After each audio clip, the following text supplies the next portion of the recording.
皆さんこんばんは。あんこキッチンにようこそ。今日の料理はきゅうりとたこの酢の物です。今日の食材はこちらです。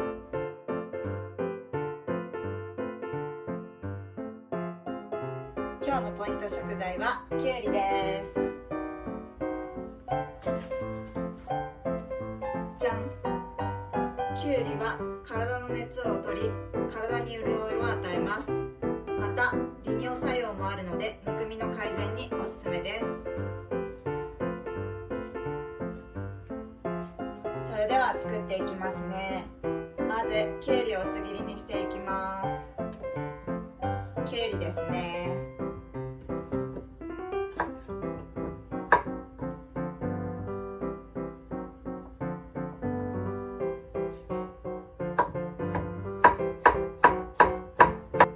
きゅうりが切れたらお皿に入れて塩で揉んでいきます。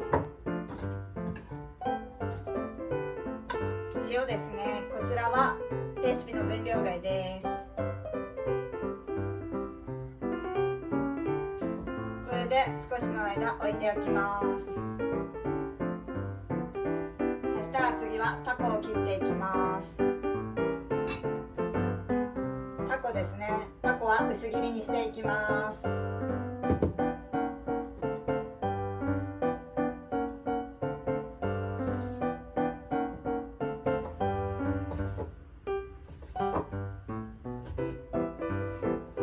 そしたら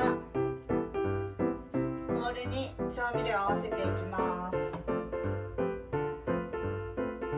お砂糖ですね。お塩ですね。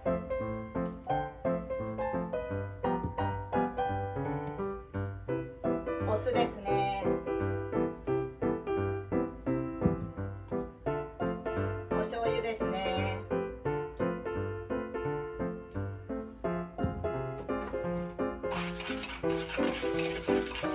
そしたらこの中にタコを入れていきます。先ほど切ったタコですね。そしたらきゅうりを入れていきます。先ほど塩で揉んでおいたきゅうりですね。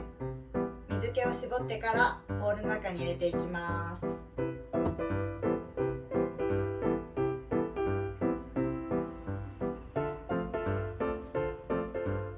そしたら大葉を入れていきます。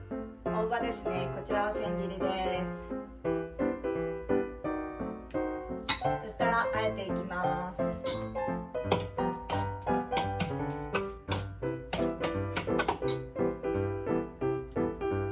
完成です。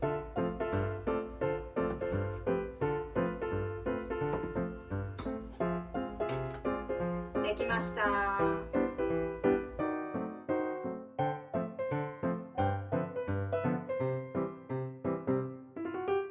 今日も一日お疲れ様でした。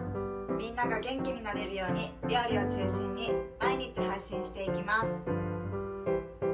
もし料理が美味しそうだなって思ったりしてくれたらチャンネル登録、グッドボタン、コメントなどお待ちしております。それではまた明日です。